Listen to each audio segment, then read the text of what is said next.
Previous கிளாஸில் நம்மளோட heart பிளட்டை எப்படி பம்ப் பண்ணுது, அப்புறம் இந்த பிளட் நம்ம ஹார்ட்ல இருந்து நம்ம பாடி ஃபுல்லாக எப்படி சர்க்குலேட் ஆகுது, அப்புறம் சர்க்குலேட் ஆகிட்டு திரும்ப நம்மளோட ஹார்ட்டுக்கு எப்படி வருதுங்கிறதுல நம்ம பார்த்தோம். இன்னைக்கு நாம அந்த பிளட்டை பற்றி பார்ப்போம். இப்போ பிளட்டை ஃபர்ஸ்ட் டிஸ்கவர் பண்ணது வில்லியம் ஹார்வே.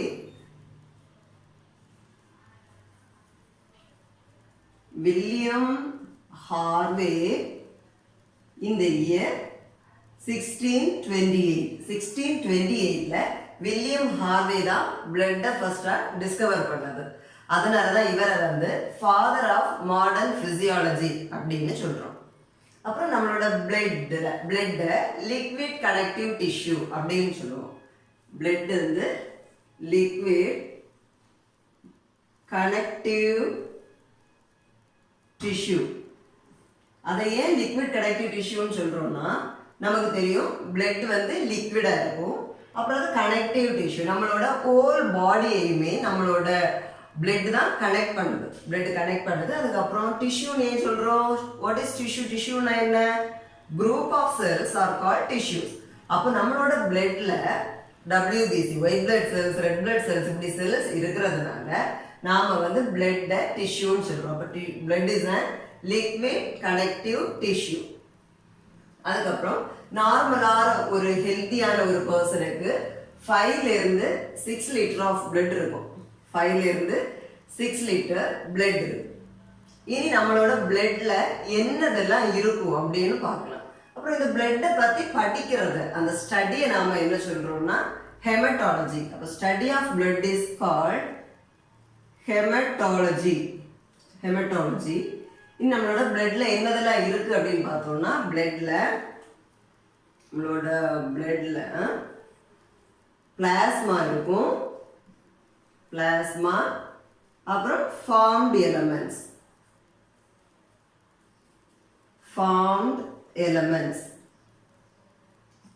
இந்த பிளாஸ்மா நம்மளோட பிளட்ல 55% இருக்கும். இந்த பிளாஸ்மா தான் நம்மளோட பிளட் லிக்விடா இருக்கிறதுக்கு ஹெல்ப் பண்றது. இந்த பிளாஸ்மால 90% வாட்டர் இருக்கும். வாட்டர், அப்புறம் இன்ஆர்கானிக் சப்ஸ்டன்சஸ், புரோட்டீன்ஸ், கொலஸ்ட்ரால், இதெல்லாமே இந்த பிளாஸ்மால இருக்கும். கொலஸ்ட்ரால், அப்புறம் யூரியா வந்து வேஸ்ட். இது வந்து நம்ம யூரின் வழியா வெளியே எக்ஸ்கிரீட் ஆகி வந்துடும். அப்புறம் நெக்ஸ்ட் வந்து ஃபார்ம்டு எலமெண்ட்ஸ். இந்த ஃபார்ம்டு எலமெண்ட்ஸ்ல என்னெல்லாம் இருக்குன்னு பார்த்தோம்னா, நமக்கு இந்த red blood cells, white blood cells, platelets. Red blood cells, white blood cells, platelets. இந்த ரெட் பிளட் செல்ஸ்னா ஆர்பிசினா red blood corpuscles, white blood corpuscles, platelets இப்படி சொல்லுவோம். இந்த RBC is also called as erythrocytes. RBC is also called as erythrocytes. WBC நம்ம leukocytes சொல்லலாம். அப்புறம் platelets thrombocytes அப்படின்னு சொல்லலாம்.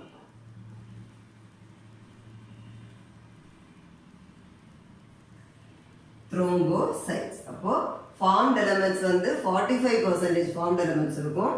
formed elements எதெல்லாம் பார்த்தோம்னா RBC, WBC, platelets. இப்போ நாம இதுல இதெல்லாம் பார்த்தோம். பிளட் ஃபர்ஸ்ட் இன்வென்ட் பண்ணது, டிஸ்கவர் பண்ணது வில்லியம் ஹார்வே. இன்வென்ட்னா பிளட்டோட சர்க்குலேஷன், அது பிளட் எப்படி சர்க்குலேட் ஆகுது அப்படின்னு சொல்லி ஃபர்ஸ்ட் இன்வென்ட் பண்ணது, டிஸ்கவர் பண்ணது வில்லியம் ஹார்வே. அப்புறம் வந்து blood is a liquid connective டிஷ்யூன்னு பார்த்தோம். அப்புறம் பிளட் வந்து 5 இருந்து 6 லிட்டர் வரை ஒரு ஹெல்தி பர்சனுக்கு இருக்கும். அப்புறம் பிளட்டை பத்தி படிக்கிறத வந்து ஹெமட்டாலஜி. பிளட்ல எதெல்லாம் இருக்கும்னு பார்த்தோம்னா பிளாஸ்மா இருக்கும், formed elements. Plasma 55%, formed elements இருக்குது 45%. இந்த ஃபார்ம்டு எலமெண்ட்ஸ்ல RBC, WBC, பிளேட்லெட்ஸ் இதெல்லாம் இருக்குன்னு நம்ம பார்த்தோம். இனி நெக்ஸ்ட் நாம RBCயை பத்தி பார்க்கலாம். அப்போ RBCனா என்ன? Red blood corpuscles, red blood cells. It is also called as erythrocytes. அப்புறம் இந்த RBC தான், ரெட் பிளட் செல்ஸ் தான் நம்மளோட உடம்புல இருக்கக்கூடிய எல்லா செல்ஸ்லயுமே ரொம்ப அதிகமான செல்ஸ். நம்ம உடம்புல இருக்கக்கூடிய செல்ஸ்லயே அதிகமான செல்ஸ் இந்த RBC தான். இதை abundant in our human body. Abundant cell in our human body. அப்புறம் இந்த RBC, Rனா என்ன? red blood corpuscles. அது எதனால ரெட்டா இருக்குன்னா அதுல வந்து ஹீமோகுளோபின் இருக்கும். presence of haemoglobin. ஹீமோகுளோபின் இருக்கிறதுனால தான் நம்மளோட ரெட் blood cells ரெட்டா இருக்குது. இந்த ஹீமோகுளோபினோட ரோல் என்னன்னு பார்த்தோம்னா நம்மளோட பிளட் லங்ஸுக்கு போகும் இல்லையா, லங்ஸ்ல வந்து ஆக்சிஜன் இருக்கும். இந்த ஹீமோகுளோபின் நம்ம ஆக்சிஜனோட பைண்ட் ஆகும். அதான் ஹீமோகுளோபினோட ரோல். அப்புறம் வந்து இதுல ஹீமோகுளோபின் இருக்குது, அப்புறம் எது இல்லாம இருக்கும்னா ஆப்சன்ஸ் ஆஃப்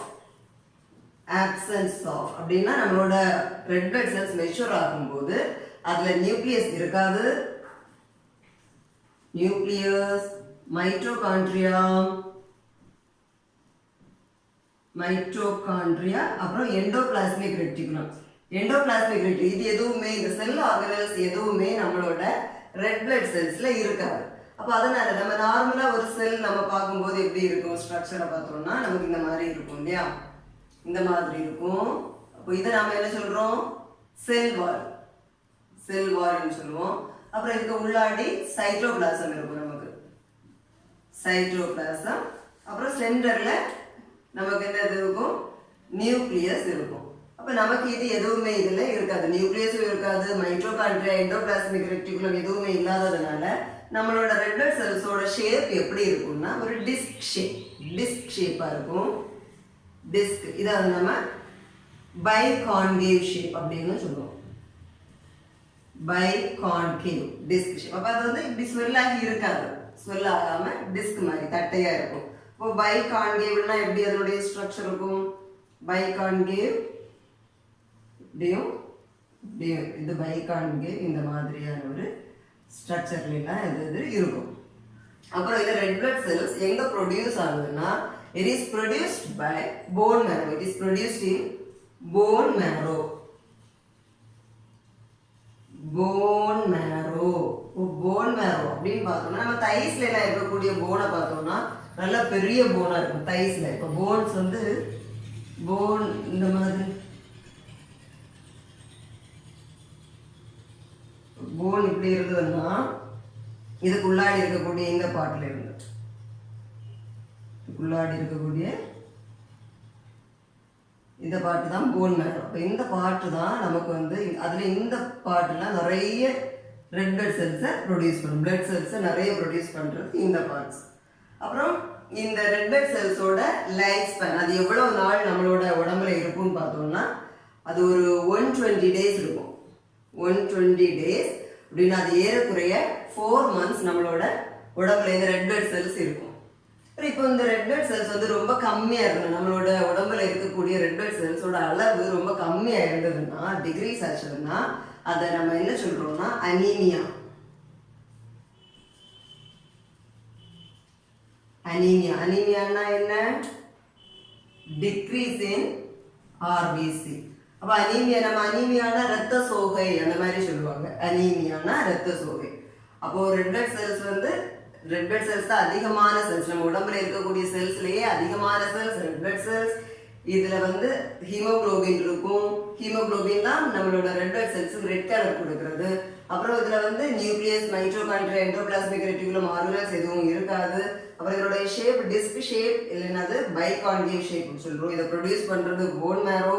அப்புறம் இதனுடைய அளவு ரொம்ப கம்மியா இருந்துச்சுன்னா அதை நம்ம அந்த கேஸஸ் வந்து அனீமியா இல்ல அனீமிக் அப்படின்னு சொல்றோம். இதனுடைய total life span 120 days. Next நாம WBC பத்தி பார்ப்போம். அப்போ WBCனா என்ன? White blood corpuscles, white blood cells. இல்லைன்னா அதை நம்ம எப்படி சொல்லலாம்? Leucocytes.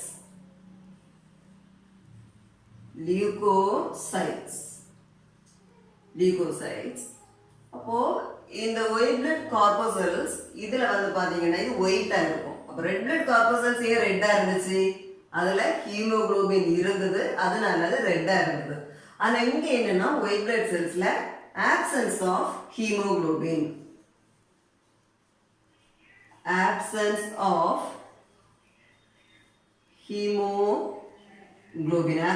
Haemoglobin. So these white blood corpuscles are white in colour. அப்போ ஒயிட்டாக இருக்குது. அப்புறம் இதில் வந்து நம்ம ஆர்பிசியில் பார்த்தோம் absence of nucleus. ஆனால் இதில் வந்து presence of nucleus. presence of nucleus. அப்புறம் இதனுடைய லைஃப் டைம் பார்த்தோம்னா இது 3 to 4 days தான் இருக்கும். 3 to 4 days. 3 to 4 days. அதுக்கப்புறம் இதனுடைய ஸ்ட்ரக்சரை பற்றி பார்ப்போம். இது எப்படி திரும்ப செப்பரேட் ஆகுது. அப்போ நம்ம WBCயை பற்றி பார்க்குறோம்.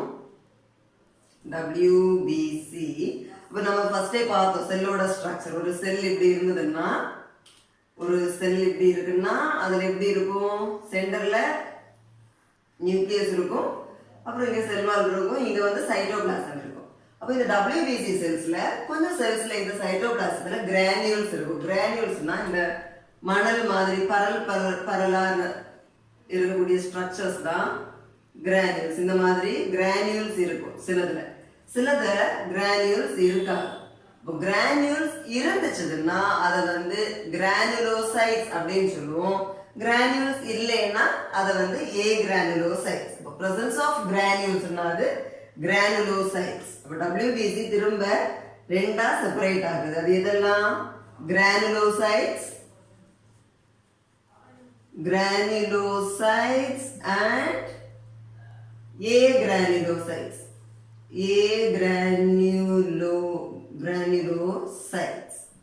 கிரானுலோசைட்ஸ்னா கிரானியூல்ஸ் இருக்கும் சைட்டோபிளாசத்துல.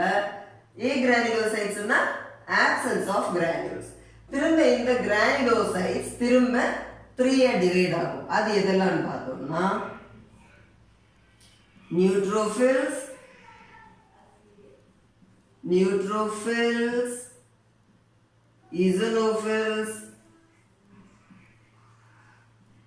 eosinophils and basophils. Neutrophils, eosinophils and basophils அப்படின்னு இந்த கிரானுலோசைட்ஸ் திரும்ப 3 டிவைட் ஆகுது. அப்புறம் இந்த ஏ கிரானுலோசைட்ஸ் திரும்ப 2 டிவைட் ஆகும். அது எதெல்லாம்னா lymphocytes and monocytes. அப்போ கிரானுலோசைட்ஸ் 3 டிவைட் ஆகும். ஏ கிரானுலோசைட்ஸ் திரும்ப 2 டிவைட் ஆகும். இனி இந்த ஒவ்வொரு டைப்ஸை பற்றி நம்ம பார்க்கலாம், டீட்டெயிலாக பார்க்கலாம்.